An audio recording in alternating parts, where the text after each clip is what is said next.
Hello, hello, hello. সবাই কেমন আছেন? আজকে একটা গল্প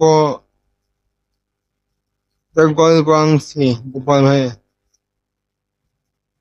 হুম, আহ,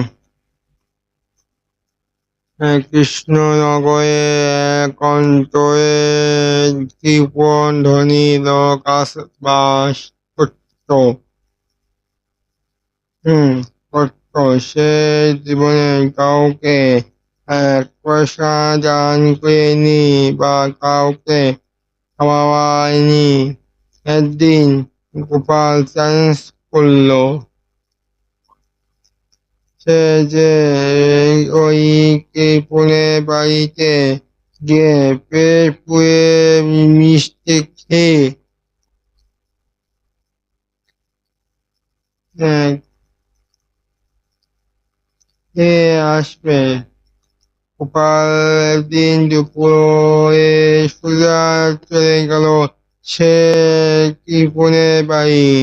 কৃপণ লোকটা যখন বারান্দায় বসে ছিল গোপালকে দেখে সে বাড়ির ভিতরে গিয়ে ঢুকে পড়ল এবং তার স্ত্রী গোপালকে বলল গোপালকে বলো আমি বাড়িতে নেই।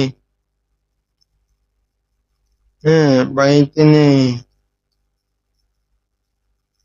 হ্যাঁ, হ্যাঁ। তারপর গোপাল এসে জিজ্ঞেস করলো মশাই কোথায়? মশাই কোথায়? স্ত্রী বললেন উনি তো দুই কাজে বাইরে গেছেন। গোপাল যখন মন খাপে নাটক করে বলল হায় কি দুর্ভাগ্য! মহারাজ কৃষ্ণচন্দ্র মশাইয়ের জন্য এক হাই রসগোল্লা রসগোল্লা সন্দেশ পাঠিয়েছেন। উনি বাড়ি নেই। তখন আমি বরং এগুলো অন্য কাউকে নিয়ে দিই। ভিতর থেকে কৃপণতা মিষ্টি কথা শুনে আর লোভ সামলাতে পারল না। হ্যাঁ, সে সে ঝটপট ঘর থেকে আহ, ঘর থেকে বেরিয়ে বলল হাই গোপাল, এই মাত্র আমি বাড়ির পিছনে দরজা দিয়ে ঢুকলাম। দাও মহারাজের মিষ্টি হাড়ি দাও। গোপাল তখন খালি হাতে হা হা হা করে হেসে উঠে বলল ও মশাই, মহারাজ কোনো মিষ্টি পাঠায়নি। আমি শুধু হ্যাঁ দাদাও হ্যাঁ গোপাল, এই মাত্র আমি মহারাজ মিষ্টি হাড়ি দাও।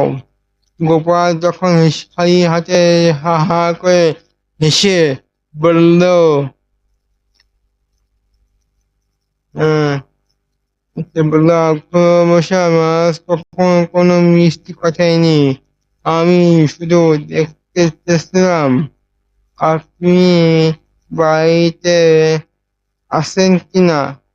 এবার এবার যখন এসে গেছেন তখন জল খাবারটা না খাইয়ে ছাড়ছেন না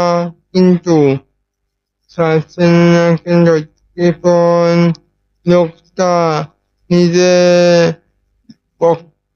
বোকামির জন্য লজ্জায় পড়ে গেল এবং গোপালকে পেট পুড়ে খাওয়াইতে বাধ্য হলো। কেমন লাগলো ভিডিওটি?